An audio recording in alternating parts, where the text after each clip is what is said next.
নমস্কার বন্ধুরা, ভিডিওটা শুরু করার জন্য আপনাদেরকে অসংখ্য ধন্যবাদ।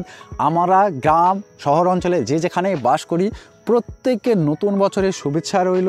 আমরা সবাই জানি এই জানুয়ারি মাস 2025 সাল এবং মাস পড়লেই বাংলার মা বোনেরা লক্ষ্মী ভাণ্ডারের দিকে তাকিয়ে থাকে, কবে টাকা ঢুকবে। সবাই কিন্তু চিন্তায় পড়ে যায় যদি টাকা ঢুকতে একটু দেরি হয়। এই লক্ষ্মীর ভাণ্ডারকে ঘিরে এবং নতুন বছরকে কেন্দ্র করে দারুণ বড় সুখবর দিলেন মাননীয় মুখ্যমন্ত্রী মমতা বন্দ্যোপাধ্যায়। তো কী সেই সুখবর আজকের এই ভিডিওতে জানানো হবে এবং লক্ষ্মীর ভাণ্ডারের আরও দুর্দান্ত আপডেট আপনাদের সামনে কিন্তু আমি তুলে ধরতে চলেছি। চলুন আমরা এক এক করে দেখে নিই কী আপডেট উঠে এসেছে এবং এই জানুয়ারি মাসে টাকার পরিমাণ বাড়ানো হবে কিনা এক এক করে আমরা দেখে নিই।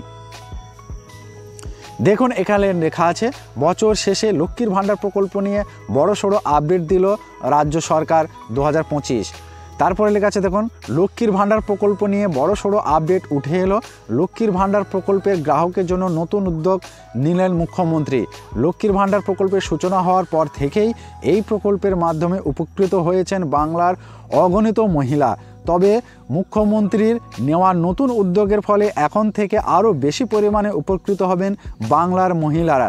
কী সেই নতুন উদ্যোগ জানতে এই ভিডিওটা সম্পূর্ণ করুন। তারপরে লেখা আছে দেখুন রাজ্যের শাসক ক্ষমতায় আসার পর থেকেই মাননীয় মুখ্যমন্ত্রী মমতা বন্দ্যোপাধ্যায় এই রাজ্যের সাধারণ মানুষের কল্যাণ স্বার্থে একাধিক জনকল্যাণমূলক প্রকল্প চালু করেছেন। এই সব প্রকল্পগুলির মধ্যে সবচাইতে জনপ্রিয় শীর্ষে রয়েছে লক্ষ্মীর ভাণ্ডার প্রকল্প। তারপরে লেখা আছে দেখুন বর্তমানে এই প্রকল্পের আওতায় বাংলার সাধারণ শ্রেণীর মহিলাদের 1000 টাকা করে এবং সংরক্ষিত শ্রেণীর মহিলাদের 1200 টাকা করে প্রতি মাসে অনুদান পাওয়া বা দেওয়া হয়। আমাদের রাজ্যের 25 বছর বয়সী থেকে শুরু করে 60 বছর বয়স পর্যন্ত মহিলাদের লক্ষ্মীর ভাণ্ডার দেওয়া হয়। এরপর 60 বছর বয়স পেরিয়ে গেলে সেই সকল মহিলাদের বার্ধক্য ভাতার আওতায় প্রতি মাসে ভাতা দেওয়া হয়। তারপরে লেখা আছে দেখুন লক্ষ্মীর ভাণ্ডার প্রকল্পের উপভোক্তাদের বয়স 60 বছর পেরিয়ে গেলে আপনারা হতেই তাদের নাম বার্ধক্য ভাতা প্রকল্পের আওতায় নথিভুক্ত করা হয়ে যায়। এর জন্য তাদেরকে আলাদা করে কোনো আবেদন করতে হয় না। বার্ধক্য ভাতা প্রকল্পের আওতায় মাসিক 1000 টাকা করে ভাতা প্রদান করে থাকে রাজ্য সরকার। এখন থেকে বাংলার বার্ধক্য ভাতা প্রকল্পের আওতায় থাকা মহিলাদের জন্য একটি নতুন পদক্ষেপ গ্রহণ করতে চলেছে রাজ্য সরকার। সম্প্রতি নবান্নের সূত্রে খবর মিলছে যে বাংলার যে সকল মহিলারা লক্ষ্মীর ভাণ্ডার প্রকল্পের টাকা পেতে বার্ধক্য ভাতা প্রকল্পের আওতায় অন্তর্ভুক্ত হবেন তাদের ক্ষেত্রে এবার থেকে আয়ের সর্বোচ্চ সীমা তুলে দেওয়া হবে। এর ফলে উপকৃত হবেন বাংলার অগণিত মহিলা। এতদিন পর্যন্ত বাংলায় যে সকল মহিলাদের মাসিক আয় 1000 টাকার মধ্যে ছিল তাদেরকে বার্ধক্য ভাতা প্রকল্পের আওতায় মাসিক ভাতা দেওয়া হতো। তবে এবার থেকে সেই নিয়মে আসতে চলেছে বড়সড় বদল।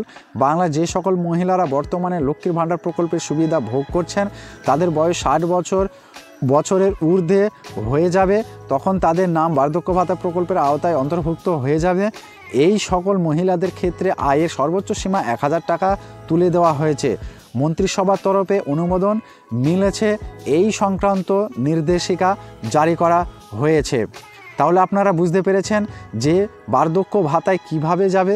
যে সকল মহিলারা লক্ষ্মীর ভাণ্ডার পাচ্ছেন তেনাদের 60 বছর বয়স হয়ে গেলেই তেনাদের কিচ্ছু করার দরকার নেই, তেনারা অটোমেটিক কিন্তু বার্ধক্য ভাতায় চলে যাবে এবং প্রত্যেক মাসে 1000 টাকা করে পেতে থাকবে।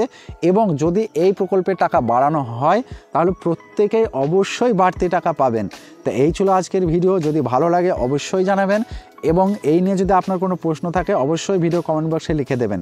ভিডিওটা সম্পূর্ণ করার জন্য আপনাদেরকে অসংখ্য ধন্যবাদ। আরও একবার নতুন বছরের শুভেচ্ছা রইল প্রত্যেককে। ভিডিওটা সম্পূর্ণ করার জন্য ভালো থাকবেন, সুস্থ থাকবেন। দেখা হচ্ছে নতুন কোনো ভিডিওতে।